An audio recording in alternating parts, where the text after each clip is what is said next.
Ouais, pas facile de se planquer derrière un carton de cette taille-là, hein, je te le dis. Salut Kiki, bon dimanche, comment vous allez? Nous sommes aujourd'hui le 8 mars, demain le 9 mars, cette machine sera disponible en boutique. Bien évidemment chez notre chouchou à tous, RC Fast Cars.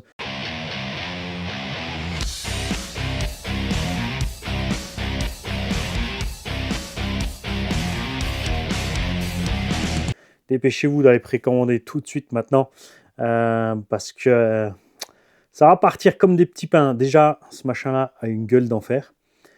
Le prix, bien évidemment, super bien placé par rapport à une bouille d'enfer. Et pour notre plus grand plaisir, cette machine n'est pas juste un Arma Chrome, c'est autre chose. Vous allez voir, j'aime beaucoup l'idée du montage global de l'ensemble. D'ailleurs, même sur le Gorgon et le Quake Chrome, j'aime vraiment beaucoup comme c'est fait. Si pour l'instant j'en ai pas encore là, c'est juste pour une raison. J'attends impatiemment qu'ils fassent une version brushless d'origine plutôt que d'acheter le charbon et de devoir changer la radio, le vario, le machin, le bidule. Parce que les petits Gorgon Chrome là, ils ont un look d'enfer. La façon dont c'est construit aussi, la stabilité, tout ça, ça va pas broncher, c'est clair. Alors je vais vous approcher la boîte de très près parce que c'est tout petit. Mais c'est pratique justement à transporter partout et c'est ce qu'on aime. Et ça va dans l'air du temps. C'est vrai qu'on s'éclate beaucoup quand même sur Pump et Skate Track. Et il n'y a pas besoin de grosses machines là-bas. Surtout que ça fait beaucoup moins mal avec des plus petites, plus légères. Nous avons tout d'abord pas uniquement un châssis plastique. Nous avons un châssis plastique doublé d'une plaque en aluminium. Très en vogue en ce moment et ça fonctionne à merveille. C'est HNR qui a commencé. Look, c'est un mini Creighton, donc ils ont gardé le gabarit, ils l'ont mis en plus petit. Par contre, une fois rapetissé, je trouve qu'il a une meilleure bouille que le gros. Nous avons des différentiels avec des pignons métaux, des noix en métal, des cardans en métal. Nous avons un combo brushless à bord. Un diff central, 2 séries avec sur l'engin. À voir aussi, bien évidemment, s'ils vont sortir avec ça. Outcast, mais ça risque d'être court sur un Outcast, hein, par contre. On verra tout ce qu'ils vont encore sortir en mini. Niveau des coloris, tu as le choix entre un bleu, blanc, rouge, comme le V6. Tu as le choix entre un pastel, avec du rose et du bleu et du violet. Et tu as des coloris comme les dernières versions des V6, noir ou vert. Un peu étrange le choix commercial, je trouve, de Horizon B. Tu as 2 coloris qui sont livrés avec batterie et chargeur. Tu as, si tu ne veux ni la batterie ni le chargeur, tu n'as que le rouge. Et le vert, j'ai vu aux US, lui est carrément livré aux US avec 2 batteries. Ou alors il y a une série avec 2 batteries. Et chez nous, je ne sais pas ce qu'on va pouvoir avoir. Je n'ai pas plus d'infos pour l'instant pour ça. Packaging classique de la gamme Arma. Et évidemment, avec les petits détails. On va voir ça de très près. Le petit arceau intérieur de la carrosserie. Ça, c'est quelque chose... alors, sur une mini-machine, c'est assez dingue d'avoir fait un tel truc parce que ça, c'est ce qu'il nous faut sur les grosses bécanes. Hein. Sur les petites machines légères, honnêtement, 2 mm de Lexan, elle bougera jamais. Mais c'est cool. On a aussi maintenant disponible un système rapide pour la batterie. Ils y viennent aussi tout doucement.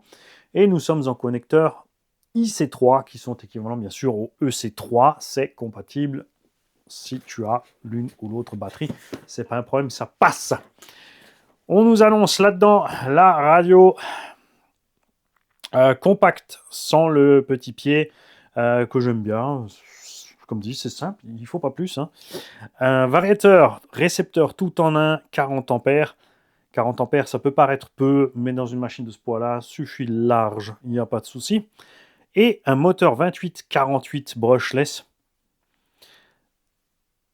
sera livré avec une batterie de 2000 mAh et un petit chargeur USB automatique adéquat. Cette version-là que j'ai ici, ne paniquez pas, est la version donc avant tout le monde. Ah ouais. Oh, non. C'est quand même la version avant tout le monde, mais pas parce que je suis mieux ou quoi que ce soit. C'est pur hasard. Et tu as à bord une batterie 1500 mAh et aussi un petit chargeur USB. Donc, comme dit, vous aurez du 2000 mAh sur la batterie. Ce qui est intéressant, c'est qu'ils ont commencé donc à mettre ici sur la boîte un tableau complet avec la bride ici, c'est ce qu'il faut comprendre, bridé à 50%, bridé à 75%, bridé à 100% en mode adrénaline, c'est-à-dire en mode normal. Donc tu mets ta 2S, tu vas rouler à 20 miles, ça fait à peu près 35. 30 miles, ça fait à peu près 55 à 100%. On t'annonce un petit 20 minutes et bien sûr bridé un peu plus. Quand tu passeras en mode chaos, c'est-à-dire que tu as une petite clé, c'est ce que Traxa ça fait avec son bouton 50%. Alors là, c'est pas 50%, hein, c'est un peu moins.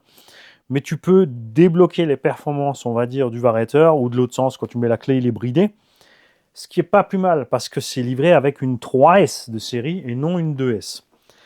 Et ça, c'est cool parce que ça t'évitera d'acheter, d'avoir en 2S, comme chez le concurrent, et d'ensuite devoir acheter une 3S en plus pour aller plus vite. Là, tu prends ta 3S, si tu restes raisonnable, tu restes bridé, et si tu maîtrises la situation, tu peux sortir ta bride, et là, on t'annonce par contre 50 mph, ça fait à peu près 80 km/h, en 3S dans une mini-machine comme ça, va falloir s'accrocher, c'est sûr. Tu ne paniques surtout pas, ta petite clé ici de bride est fixée solidement à ce petit passe, donc la taille d'une carte de crédit qui est dans la boîte, c'est fixé dessus. Je te conseille, pour ne pas le perdre, ne pas l'oublier quand tu vas quelque part. Donc tout de suite, dès que Mani aura fini la vidéo, tu lui envoies un message pour lui dire n'oublie pas de mettre la clé avec un rilsan, par exemple sur un câble moteur ici, pour que la clé soit tout le temps dans le véhicule, parce que sinon c'est sûr que tu vas l'oublier. Et ils ont fait ça pourquoi? Parce que ça permet aux parents d'enlever la clé et d'éviter que les petits fassent n'importe quoi. Et ensuite, par contre, ils pourront gronder papa quand il aura fait n'importe quoi, parce que ça ne va pas louper. Hein. Les enfants, surveillez vos vieux, parce qu'ils n'ont pas vos réflexes et ils croient juste savoir mieux faire. Mais ça finit tout aussi mal. Mais évidemment, la différence, c'est que c'est papa qui a le budget. Donc, on lui passe son caprice. Évidemment.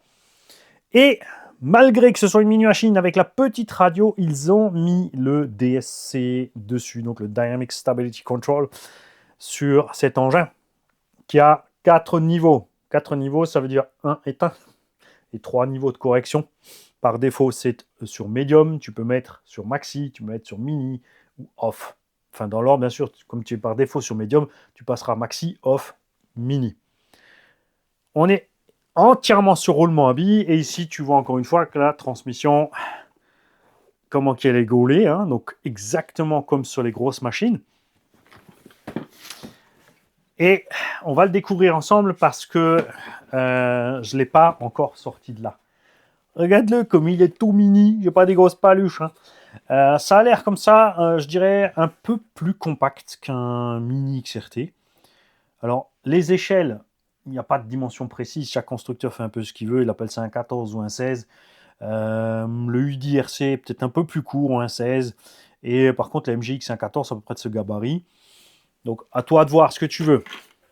Le chargeur automatique par USB, la batterie, la radio et le petit monstre. Hop. Toujours bien emballé pour qu'il n'y arrive rien pendant le transport. La carte avec la petite clé, donc tu fais très attention à ça. Tu vois, c'est tout petit. C'est vraiment juste un petit plug cerveau, en fait. C'est comme un bin plug, en fait, hein, qui sont mis là-dedans. Je ne peux pas te dire si ça bride le voltage. Au niveau du vario, si quand tu branches, de toute façon, ta 3S, ça devient, enfin, ça le bride un maxi de 7,4 pour alimenter le moteur. Ou si tu as une bride d'ampères. Comme toujours, tu reçois ta petite carte avec les infos. L'outil clé en croix, moi j'ai la chance, j'ai 2 bint plugs. Le tournevis qui suffit pour démonter normalement toute la machine, n'est-ce pas? On va sortir de là la petite documentation. On va remettre ça là-dedans. Attends, bouge pas. On va virer le carton là.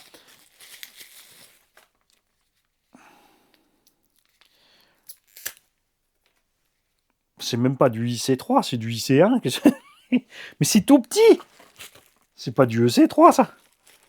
Ah non, c'est du IC2. Ouh. C'est du IC2. Alors, est-ce que cette batterie est déjà, et oui, en technologie smart? Ce qui veut dire qu'elle a une petite puce à bord. 30C suffit large. Hein. Et je te répète, ça c'est une 1003. Tu auras une 2000 avec. C'est... Ouh la vache, ils ont écrit petit. On ira voir ça sur net parce que là, c'est juste illisible pour un vieux comme moi. Alors, qu'est-ce que c'est que ce système smart? Le système smart est programmable. Déjà, ça faut savoir. Pour plus d'infos, tu vas sur la chaîne RC Fast Cars. Il a donné tous les détails de ce genre de choses. Donc, tu peux lui donner un délai pour activer la décharge. Bien sûr, c'est une décharge lente.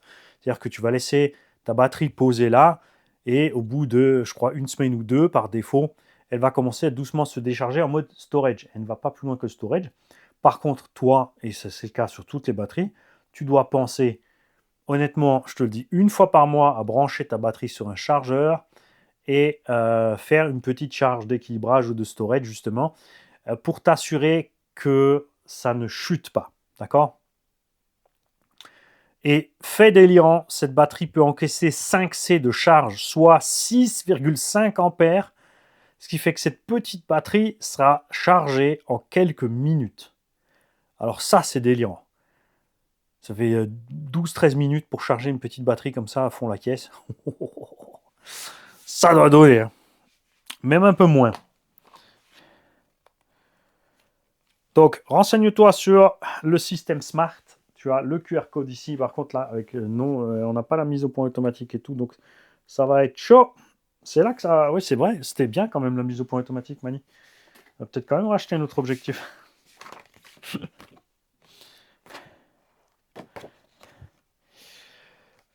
Avec le système Smart, tu as le choix. Tu as plusieurs types de chargeurs, plusieurs types de batteries. Et bien sûr, les radios Spectrum, dont le tout dernier modèle ici, dont on ne s'est pas encore penché dessus, la iX5R, si je lis ici comme il faut. Ça a l'air sympa, ça. J'ai plein de récepteurs Spectrum. Si on peut les binder dessus, j'aurais peut-être temps de... Ah, fais pas ton geek, Mani, fais pas ton geek. Si. Alors, tu as, avec la bécane aussi, comme toujours chez Arma, le plan, en gros, donc l'éclaté, qui te permet, si tu t'en sors en méca, ceci suffit pour démonter et remonter la machine. Sinon, ne t'inquiète pas, tu peux avoir tous les détails. On te donne les manips de base à faire ici, par exemple, pour changer le pignon. Tout ce que tu as à faire, c'est sortir juste la partie centrale ici. Tu peux accéder à ton moteur et tes éléments. Hein. On te donne les différents pignons, les étagements et ce que ça donne en théorie. Comment enlever ta carrosserie, ce genre de choses. Et une notice détaillée ici, dans laquelle sera écrit comment te servir de ta radio.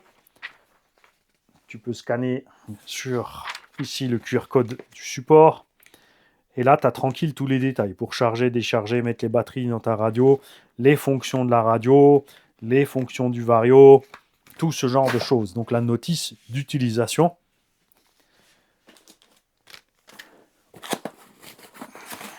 La radio, aussi toujours emballée avec soin. Alors là, elles ne sont pas dedans, mais normalement, tu reçois... Chez Arma, ils ont l'habitude de te laisser les batteries avec. Pour l'épaule, c'est écrit là, plus et moins, c'est écrit ici. Donc tu mets juste le plus vers le plus et le moins vers le moins. Super facile. Je l'aime bien, cette SLT2, comme dit, parce qu'elle est compacte. Pour poser, c'est prévu comme ça. Seul petit bémol, toujours la même. Ce bouton digital se met en route au moindre contact, alors que c'est prévu de poser la radio sur le côté. Comme tu vois, c'est fait pour qu'il n'aille pas toucher.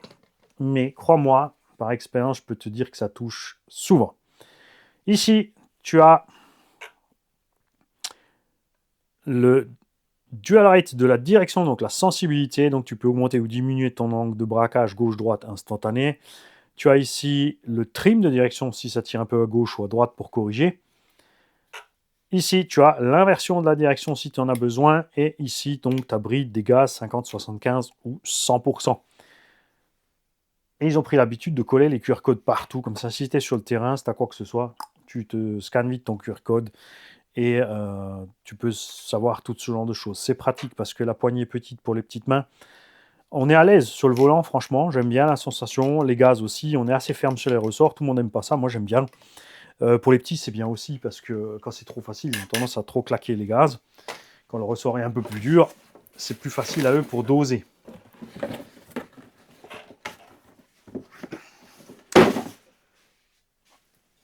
Bien, je me suis assez retenu. Maintenant, nous allons jouer avec la suspension.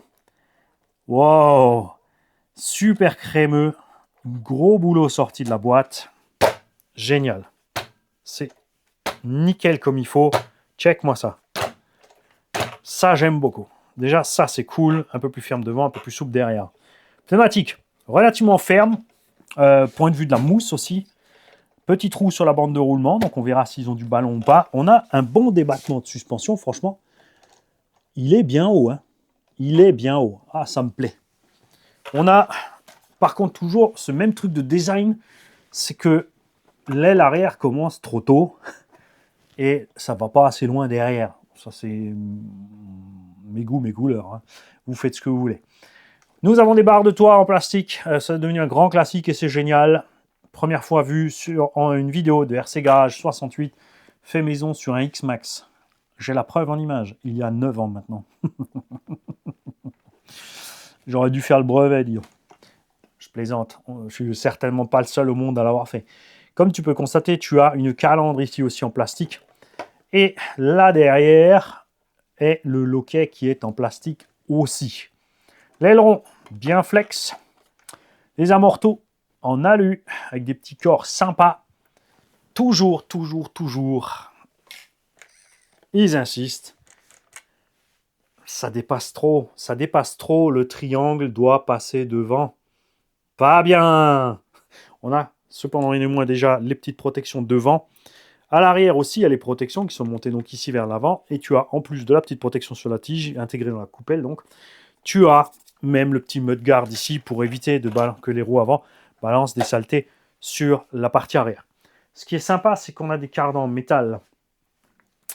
Je vous rappelle à tous que si vous avez un spot où il y a de la caillasse et du gravier, les engins cardans plastiques, même si j'adore ça parce que c'est léger et télescopique.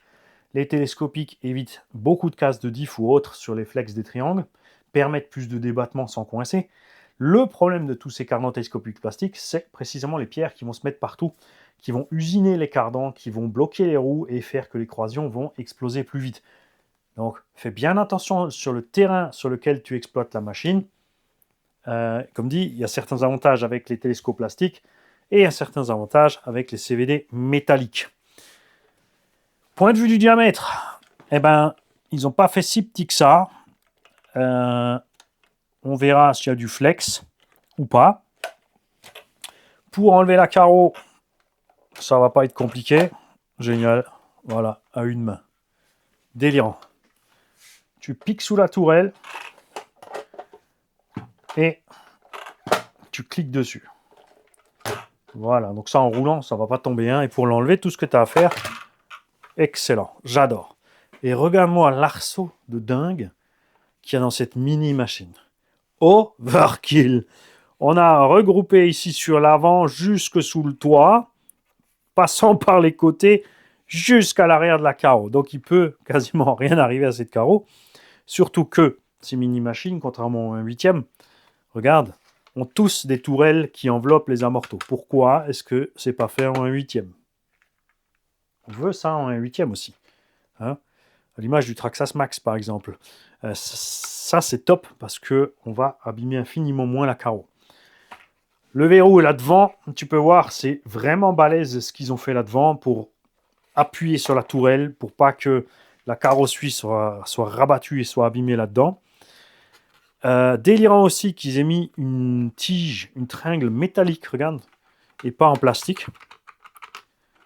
À voir si certains vont réussir à la plier ou ça va se dézinguer, mais bon, je pense pas avec le poids de la machine. On est vraiment cool. Le petit variateur 40 ampères Spectrum avec son moteur 28, donc 45, si j'ai bien lu avant. Sur le carton, ouais. Ah, je t'avais pas dit les kV, tiens. 3000 kV, excellent choix. Souvent, vous avez vu sur les mini-machines, ça passe du 4500, 4700 kV, ce qui passe en 2S dans les engins légers, et après c'est trop, ça chauffe. 3000 kV, parce que il n'est pas super léger non plus, il est léger parce que c'est une mini-machine, mais dans la gamme des mini-machines, il n'est pas forcément léger. Je vais rapidement te le peser pour voir un petit peu cette affaire-là. Nous sommes à 1,420 kg avec la lipo. Ça, c'est cool. Dites-moi dans les commentaires ce que pèse le mini XRT, par exemple. La suspension est à double triangulation. Enfin, regarde, et ça, c'est ce qu'on veut aussi sur les 1.8. Double triangulation, 3 points d'ancrage, 3 points d'ancrage. Ici, il n'y en a qu'un seul parce qu'on a une rotule. Mais c'est une rotule verticale et non longitudinale comme sur l'autre système. Donc, capturé là-devant, ça ne peut pas se dépoper. Je préfère ce système-là à l'autre, personnellement. On a aussi plus d'angle de braquage facilement avec ce genre de système. Les roulements à billes ont l'air d'être avec des joints, des joints dessus, et pas du double Z, mais on ne voit pas bien dedans, là. On va peut-être en démonter un. CVD à l'avant. Les amortisseurs avant, bien sûr, plus courts que les arrières. Et CVD à l'arrière. Et à l'avant, et à l'arrière, pardon, on a donc 3 points d'ancrage ici. Un seul devant aussi, mais on a donc un jeu vraiment minime sur les suspensions. Même si de toute façon, c'est pas très grave. Ça reste des RC de loisirs. Les jeux ne sont pas notre ennemi. La prise Rikiki, avec de quoi, regarde, la poser proprement verrouillée, branchée. C'est pas génial. Pour sortir la lipo, il faut presser dessus et lever. Classe. Clic, c'est dedans. Tu t'es trompé de sens, Mani. T'inquiète, je vais te mesurer le bac lipo pour ceux qui veulent voir autre chose. Regarde. C'est pas propre, ça. Ça, c'est ce qu'on aime. Ça, j'aime beaucoup. Alors moi, là, personnellement, j'ai le ventilo qui est déjà décroché. Ça doit être moi qui l'ai fait. Donc, on va le remettre.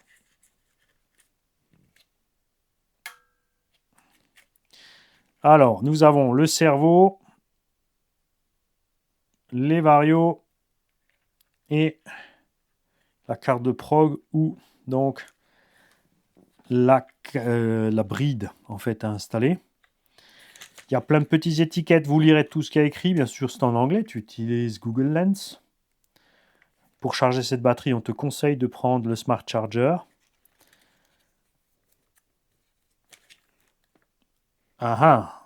Avant de bâcher, on te fait penser à ta clé de puissance. Et sur le variateur, c'est rien, c'est juste écrit d'où ça vient. Donc ça, c'est la petite étiquette inutile. Nous avons à l'intérieur de cette machine un micro-cerveau. On verra s'il est assez balèze pour ça. On a pignon de métal et on a un sauve-cerveau directement dessus. C'est génial. Là, on le voit qui décrante. Ça, c'est cool. Niveau des huiles de diff, détendu, détendu. Et là, c'est un peu plus dur. Je vais te le bloquer. Là, c'est un peu plus raide, ça c'est cool. Ils n'ont pas fait hyper détendu. Ça me paraît pas mal cette affaire. Pour avoir assez d'action sur les roues arrière pour les wheelies, être quand même un peu maniable en virage. Et comme dit, l'avantage du troisième diff, c'est de pouvoir encaisser plus facilement les chocs. Tant que tu n'atterris pas sur les 4 fers en même temps avec les gaz. Évitez toujours. Clac. Ça, c'est mauvais. Touchez un petit peu les freins avant d'atterrir. Lâchez tout, touchez un peu les freins. Dès que tu as freiné un petit peu, tu lâches vraiment tout, même la direction, tu laisses atterrir le véhicule, après tu repars. L'idéal étant toujours d'atterrir soit sur le train avant puis l'arrière, soit à l'arrière puis l'avant, et le top du top, le côté une roue après l'autre, ou au moins un côté comme ça. Tes différentiels peuvent toujours évacuer la puissance emmagasinée, l'énergie cinétique qui traîne dans la transmission due à la vitesse de rotation des éléments et à leur poids. Ils ont vraiment tout reproduit en petit, point de vue carreau, aileron et même les pneumatiques. C'est assez funky. Nous allons mettre des pépiles à bord. Personnellement, j'utilise ça, des batteries cochon. Non, c'est cochère. Livrées en pack de 8 avec un petit chargeur. Ce sont des batteries lithium 1,5 volts.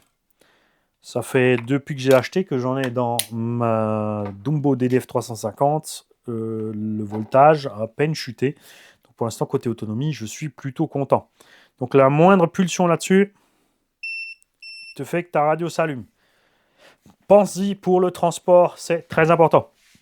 Certains ont imprimé un petit fichier pour fabriquer un socle ici que tu clipses dessus pour éviter que la batterie se trouve toujours par terre. Perso, c'est pas grand chose, mais j'aime bien le fait qu'il y ait le petit sticker aux couleurs de la carreau sur la machine, sur la radio, je trouve ça cool.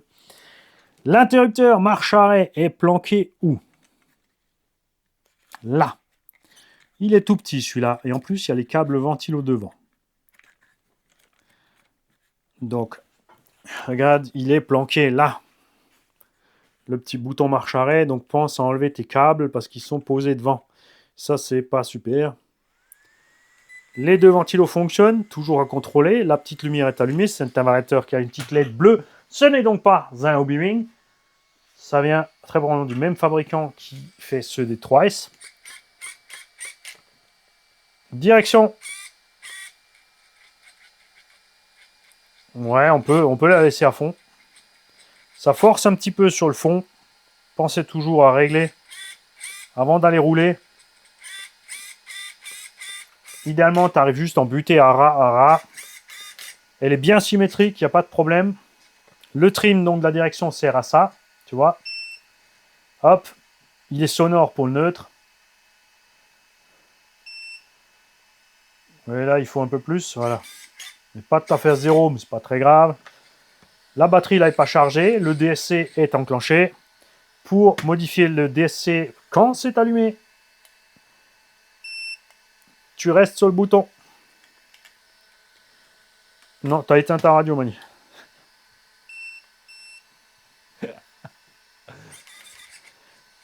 Tu braques à fond et tu restes sur le bouton.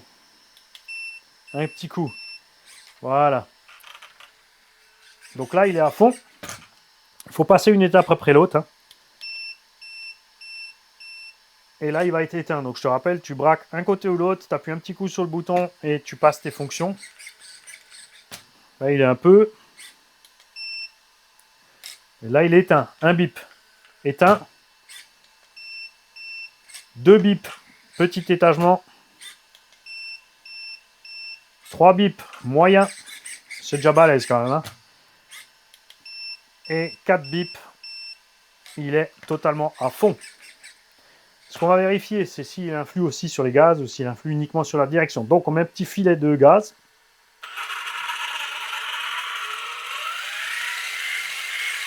Les gaz ne changent pas. Donc, il n'agit que et uniquement sur la direction, le DSC. On va voir si l'engin part doucement. Bon, là, la batterie en storage. Hein. J'ai pas pris le temps. Comme dit, je voulais pas ouvrir le paquet avant vous, tout simplement. Pour que tu aies une idée de la deadline, on est mercredi. Là, donc le 9, 8, 7, 6, 5. On va voir s'il radote en partant. Un petit peu, donc le pignon peut-être un peu gros. Parce qu'ils ont axé sur la vitesse. Après, c'est pas le genre d'engin qui est fait pour partir doucement spécialement. Tu mets un petit coup au démarrage, après tu roules. Ah, merci. Les freins. Ça a l'air d'aller. Si tu roules doucement, t'as pas beaucoup de freins. Ça, par contre, c'est le genre de choses que je suis pas trop fan. On a beaucoup d'engins comme ça. Surtout, ça va être très, très parlant quand on va le brider. Hein. On a beaucoup d'engins comme ça. Si tu roules doucement, ton frein est quasi inexistant. Ce que j'aime bien, c'est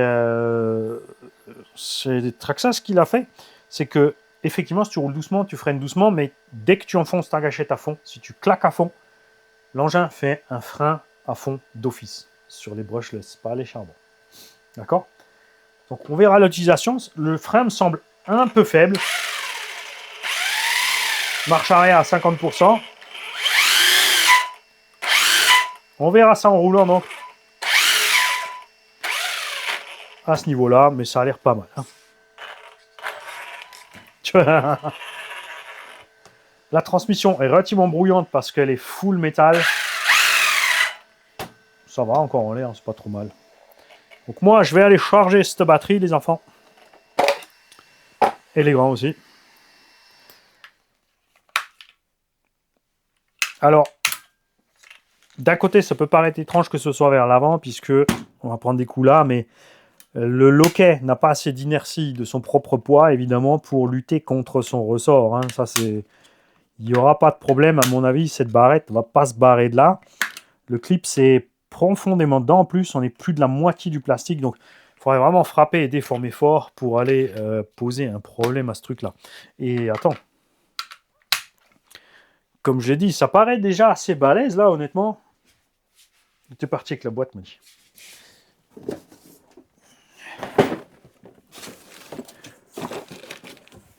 Tu as la petite clé Allen pour le BTR du moteur qui est en un 3. Le tournevis fourni est un 2. Puisqu'on a tout ici en tête de 2. T'inquiète pas, on va parler un petit peu de la méca. On va serrer les écrous de roue. Ouais, tu vois, on peut leur mettre un petit coup. Je te conseille de toujours faire ça. C'est pas des nil stop. Ce sont des écrous cannelés. On verra si ça tient. On pourrait, par mesure de précaution, mettre du frein filet tout de suite. Il y a plein de gens qui vont acheter ça, ils n'auront pas de frein filet. Et après, ils se disent aussi, sorti de la boîte, ça doit fonctionner quand même, cette affaire-là. Hein.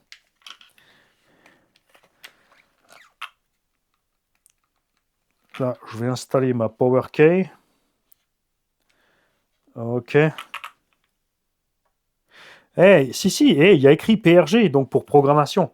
Ces petits variateurs sont programmables. Alors, Yves, mon très cher RC Fast Cars, est-ce que tu peux nous dire dans les commentaires avec quelle carte de programmation il faut faire ça?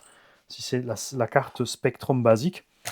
On n'est pas allé voir non plus, c'est vrai qu'on n'avait pas regardé si on n'avait pas ce genre de prise sur les variateurs de la série 3S.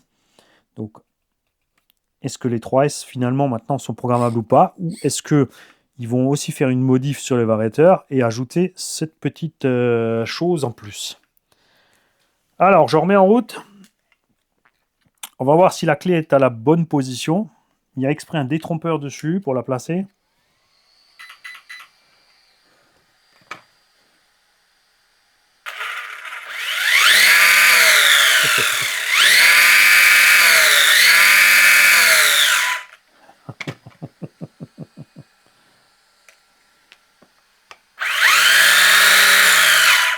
Ouais, ça prend quelques tours minutes quand même hein, avec la clé. On essaiera d'abord comme ça.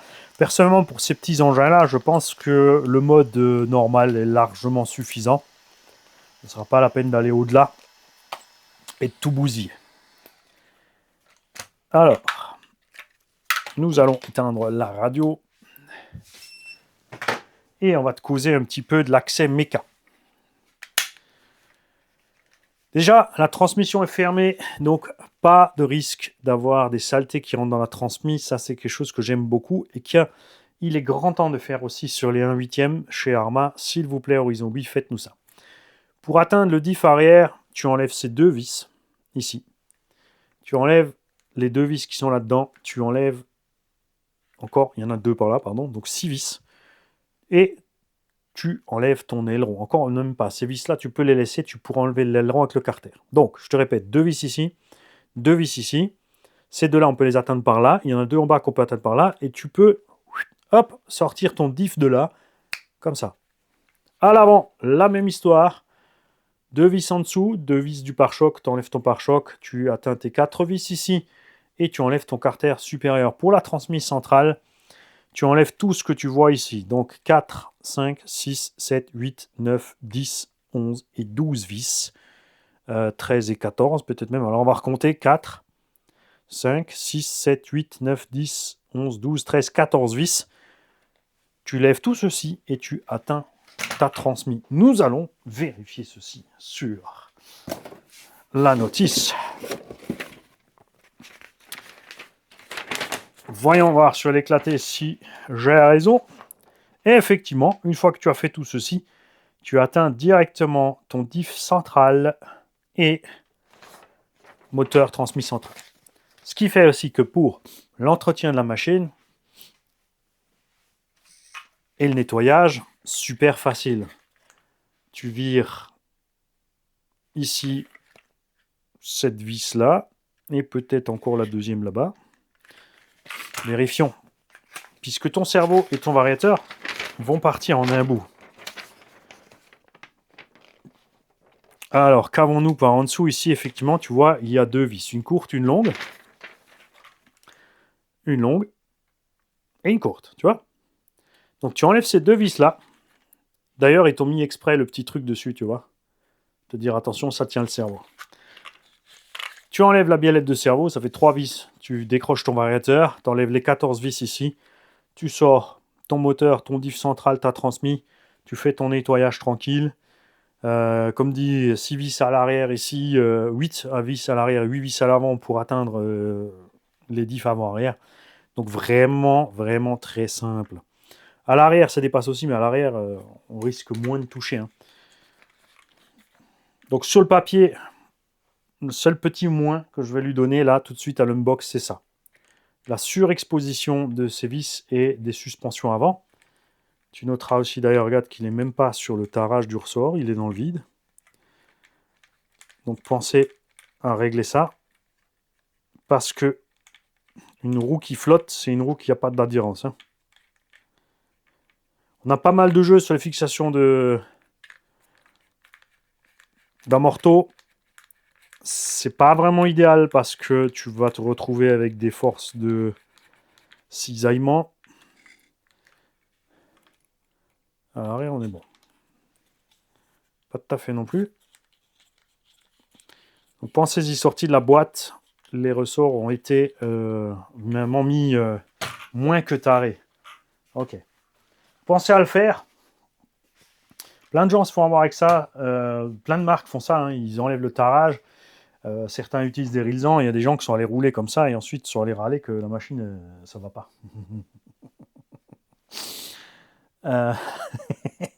Ça arrive. C'est pas très grave. Si on n'avait pas regardé ici les amortos ensemble, tu vois, je me serais fait avoir aussi. Même s'il est probable que sur le terrain, j'aurais vite vérifié. Mais c'est vite arrivé. Alors, moi, je vais me débarrasser tout d'abord de toutes ces étiquettes à la noix. Alors, côté Vario, il n'y a aucun retour d'info. Il n'y a pas le câble ici de la puce. La batterie, elle, ici, a un câble en plus pour la puce qui est dedans, qui va te servir quand tu vas aller sur ton chargeur. Et c'est pareil, comme je ne me suis pas encore penché sur la technologie Smart, Yves, est-ce que tu peux nous en parler? Est-ce que la programmation de qu'est-ce qui se passe avec la puce se fait sur le chargeur Smart? Ou est-ce qu'il y a un autre BINS? Bien sûr, toi, abonné, si tu as le système Smart, parle-nous-en aussi. Hein.